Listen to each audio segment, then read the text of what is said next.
Louis Frederick Fieser created napalm in 1942 when working at Harvard University for the National Defense Research Committee.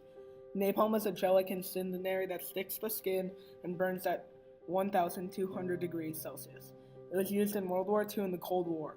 After it was created, it was one of the most controversial weapons used because of its horrifying effects.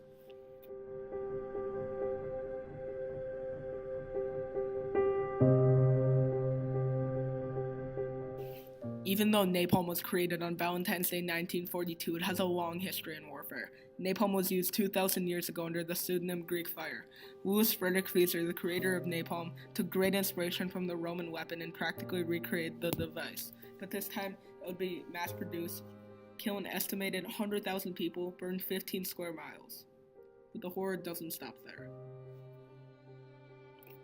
The first recorded strategic use of napalm incendiary bombs occurred in an attack by the U.S. Army Air Force on Berlin, March 6, 1944.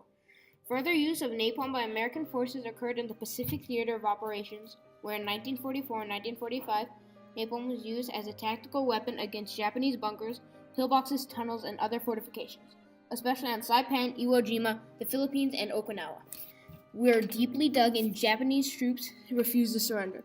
Napalm bombs were dropped by aviators of the U.S. Navy, the United States Army Air Forces, and the U.S.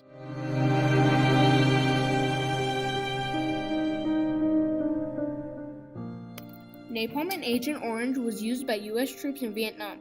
Napalm became a use of destructive power in the war because of its horrifying effects. In 1980, the United Nations banned the use of napalm by international law. Doesn't prohibit the use of incendiary weapons against military targets. It seems desirable, the creator of napalm, Louis Frederick Fieser, wrote, to try to promote an international agreement to outlaw further use of napalm. In 1984, Dow and other chemical companies settled a class action lawsuit out of court by agreeing to establish a $180 million fund for the use of veterans and the families of veterans exposed to Agent Orange and napalm. 30 years after the ban on napalm in the 1980s, on President Barack Obama's first day, it was ratified. Its ratification, however, is subject to a reservation that says that the treaty can be ignored if it would save civilians' lives. Many people started protesting Dow chemicals for the mass production of napalm. The first anti-war protest against Dow occurred in October 1966 and spread nationally to hundreds of universities. Anti-war activists made napalm a symbol of the Vietnam War because it was called into question with non-military tactics.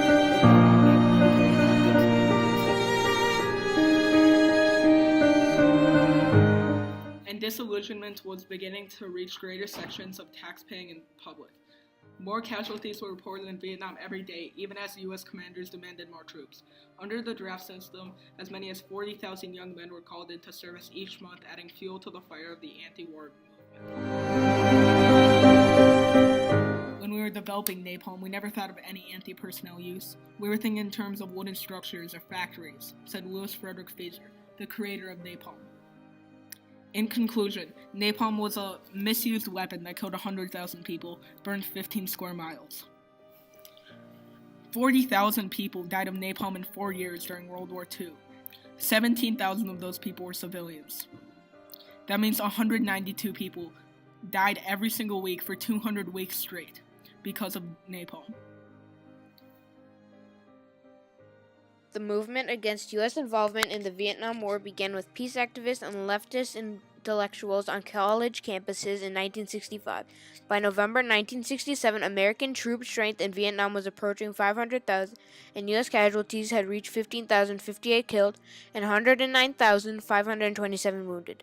The Vietnam War was costing the U.S. some $25 billion per year, and disillusionment was beginning to reach greater sections of the tax-paying public. More casualties were reported in Vietnam every day, even as U.S. commanders demanding more troops. Under the draft system, as many as 40,000 young men were called into service each month, adding fuel to the fire of the anti-war movement.